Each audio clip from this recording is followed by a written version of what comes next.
যখন আমরা জীবনে কোনো লক্ষ্যের দিকে অগ্রসর হই তখন অনেক সংখ্যক লোক আমাদের পরামর্শ দেন যে আপনি এটা করুন, আপনার সেটা করা উচিত, আপনার ওই আদর্শ ব্যক্তিরই মতো ওই পথেই চলা উচিত।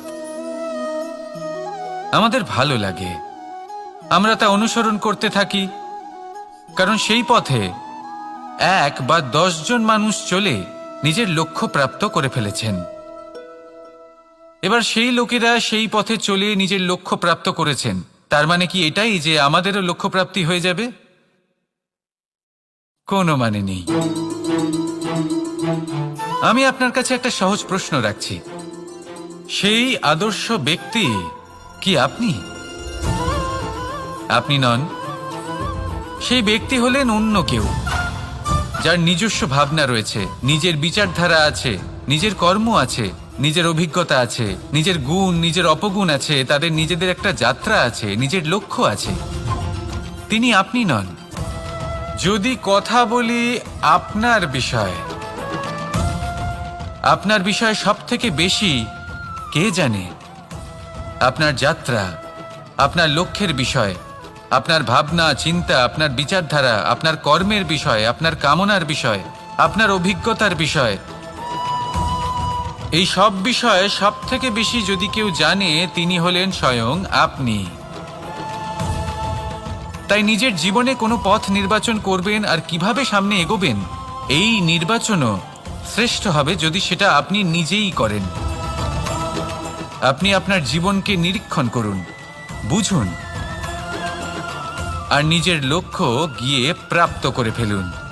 সমাজের সামনে এমন একটা উদাহরণ আপনি প্রস্তুত করুন যাতে ভিড় আপনার পথে চলতে তৎপর হয়ে ওঠে।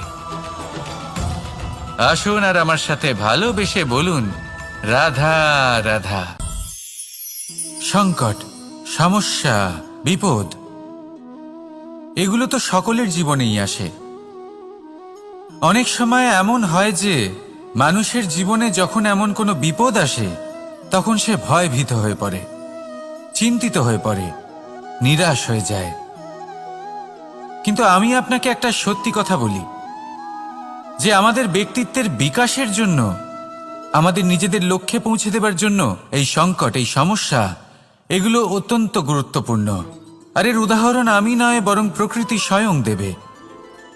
আপনি নিজেই ধরিত্রী মাতাকে দেখে নিন। ধরিত্রী মাতা সূর্যের তাপ সহ্য করেন কেন?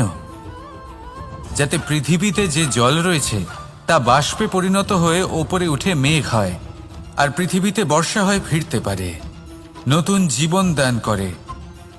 আর অন্যদিকে পাতা ঝরার মরশুমে কোনো বৃক্ষকে দেখুন, পাতা ঝরার মরশুমে সমস্ত পাতা ঝরে যায়, তারপরে সেই গাছে নবনির্মাণ হয়, নতুন পাতা জন্মায়, সেই গাছ আবার ভরে ওঠে, সবুজে সবুজ হয়ে ওঠে। সেইভাবেই আপনার জীবনেও সংকট এবং সমস্যা এগুলো তো আসতেই থাকবে, কিন্তু আপনার এগুলিকে ভয় পেলে চলবে না, পিছু হটলে চলবে না, নিরাশ হলে চলবে না, বরং দৃঢ়তার সাথে, সাহসের সাথে তার সম্মুখীন হতে হবে। যদি আপনি এটা করতে শিখে যান তাহলে আপনি দেখবেন যে এই সমস্যা, এই সংকট, এই বিপদ আপনাকে শক্তি প্রদান করবে। আসুন আমার সাথে ভালোবেসে বলুন, রাধা রাধা। প্রকাশ কার মধ্যে থাকে? সূর্য। শীতলতা কার মধ্যে থাকে? চন্দ্রমার মধ্যে। এবার যদি সূর্যের মধ্যে প্রকাশ না থাকে কি হবে? অন্ধকার। যদি চন্দ্রমার মধ্যে শীতলতা না থাকে তাহলে কি হবে?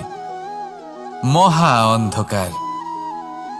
সবকিছু অন্তরে আছে, শুভভাব আর সত্যতা প্রত্যেকটা মানুষের অন্তরের মধ্যে থাকবেই থাকবে।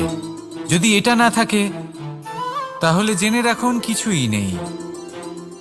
যেমন একটা প্রদীপ যা জ্বলছে, যা প্রকাশ দিচ্ছে, অন্ধকারে আমাদের পথ প্রদর্শন করছে।